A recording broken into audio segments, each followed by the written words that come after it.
lost friendship. Lost relationships to me are like the creme de la creme. Every time I get out of a relationship, I'm like, no, that's not true. I literally nearly off myself every time. But then I'm like, just life experience. And I don't know, I'm just like, that was meant to happen, you know? I don't sit and lament over why they didn't like me. Like, when I get out of a relationship, I'm just like, yeah, that was meant to happen. I don't know, like, that was always going to happen. Duh. When I get out of, like, a friendship, it's, oh, God, I'll never stop. I will never stop wondering about you. For some reason, when I get out of a situationship, it's kind of like the worst thing that could possibly happen to me. But that's for another time. Also, because I'm cursed and I literally can't move on from anything ever, apparently, I will never stop thinking about people that I've been friends with. One time, I had this friendship with this girl, and it was very short-lived, I'll be honest with you. The most short-lived friendship I think I've ever had. In fact, I think it's the only friendship, maybe there was 2 or 3, where I've actually, like, cut you off. Like, I can't do you anymore, you're a bad person. God, no, actually, there's more than 2 or 3, because I did go through a phase after this whole love letter writing malarkey, this whole confusion, this whole loss of self and best friend. I went in a spiral, and I was like, no one will ever hurt me again. And I was like, I misjudged her, right? I was like, I misjudged who she was, and that was my fault, and I'm so hurt about it. I will make sure it never happens again. And here's how. I will implement boundaries. By the way, I first learned the word boundary when I was 20. How fucked is that? But anyway, I was like, I'm going to implement boundaries, and these boundaries will stop me getting hurt, and they're going to be really strict. And if you cross them more than once, I'll just cut you off. And then that way, I'll never get hurt again, because I'll only have perfect people in my life. And you can imagine how lonely I became imminently. I cut a lot of people off during that phase of my life. And they weren't really, like, important people to me. Like, I was at university, so, like, I didn't really know most of them anyway. But I was just like, I can't hang out with this person anymore. They're evil. And it was just fear. And then I figured out how to work around boundaries and how to implement them correctly and how to make them work for me and how to make sure that they aren't coming from a place of fear, etc. But I did cut a lot of people off at one point in my life. Anyways, I once had such a short-lived friendship with this girl because you guys know I have fear of germs, right? And sorry, no one probably actually knows that. I have a fear of puke, and in and of that is, like, a fear of germs and, like, dirty stuff, I guess. And it's a lot better now, but it was really, really bad when I was at school, and I was, like, and all my friends knew about it. They kind of had to, because it was, like, it was not something I could hide. Like, it came up a lot. And so my friend knew about this, and she knew how bad it affected me. And I still don't know why she used to do this. It's not deep to me. I just, like, look back and I'm like, what the fuck? This bitch used to go to the toilet and wash her hands.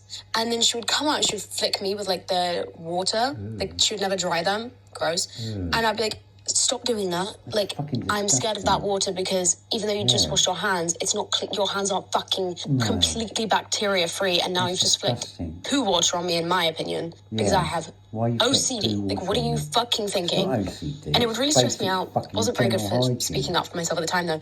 And then she started fucking, I would be yawning, and she developed this habit of seeing me yawn and then sticking her fingers in my mouth, like on my tongue. If you've watched all of my podcast episodes, maybe you know this. When I eat food, if it's finger food, for example, a cracker, I would hold it like this, and then I would eat, and then the bit that I'm holding of the cracker, I throw it away, because then it's like, I'm not getting the finger germs in my mouth. Now, I don't even know if this technique works. I'm inclined to think it at least slightly works, because I'm thinking germs can't, like, move that quick. I don't know. Anyways, that is how I eat. It's how I've always eaten. And everyone knows it about me.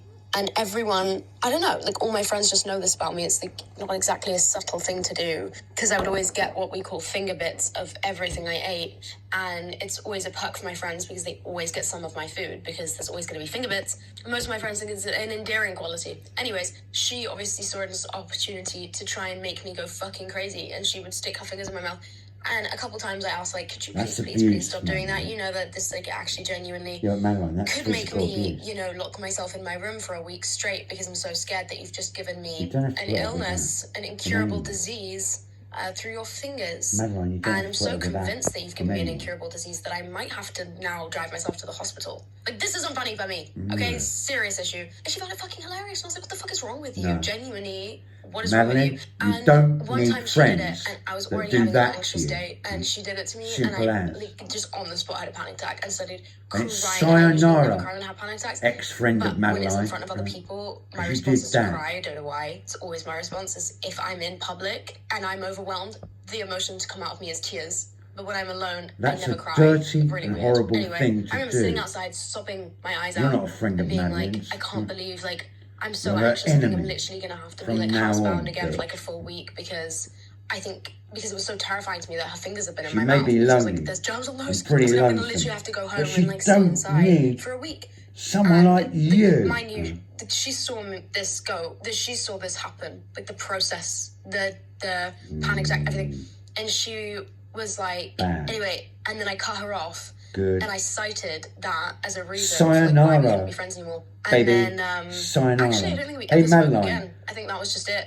She Tell didn't seem her like she liked me very much. So that's probably sayonara first. I'm pretty sure she and told everyone the goodbye reason we stopped being and good friends luck. was because I Because it's replaced her with my sayonara, girlfriend at the time. bully bitch. Which is just actually fucking Sayonara, offensive to be goodbye, frank. But whatever, and good luck. enough With lamenting friends like on that- my old situations. But yeah, to conclude, I think the friendship losses are significantly painful, sometimes more painful than a relationship loss. And I think that the lack of recognition that is the case, and the lack of spoken faith in friendships and their effects and their qualities is kind of hard to deal with when you're going through something like losing a friend, because I think if it was more talked about and how hard it can be, and I think if female friendships are given a little bit more appreciation in just general, like in the public eye, I think when something like that happens, when you fall out with a friend, you lose a friend, you cut a friend off, whatever, and there's subsequent pain from that decision, then it would be less isolating to deal with, and you would not do what I do and go fucking insane, because I couldn't figure out what was bothering me, and I didn't have the words for it, and I didn't know why I felt the way I did. And now I'm just like, well, it's very simple. You were confused and you felt betrayed and you were lost and you missed your friend, and you wanted her to just tell you like it's okay. It made me really sad to read that note, because like I said, I did forget. I forgot like the pain I was in, because I think it's just the human condition is just to forget, because you don't want to remember. Like it's hard, like learn the lesson and then move on. And I think that is probably the best way forward, because when I read that message, I did not like the feeling that I got in my chest. I'll be completely honest with you. Didn't love it. But I think it was important for me to stumble across, because a lot of the time I look back during phases of my life, especially when I was a teenager, and I'm like, yeah, I was fucking crazy. Sorry about that. Madeline, look at me now. You know, it's true. Like I Straight wouldn't react away. that way now. Look at me. But that's because I'm not Look me in 19. the eye. Like I wasn't Good. crazy then. It was just my perception was different. Maybe I'm crazy now.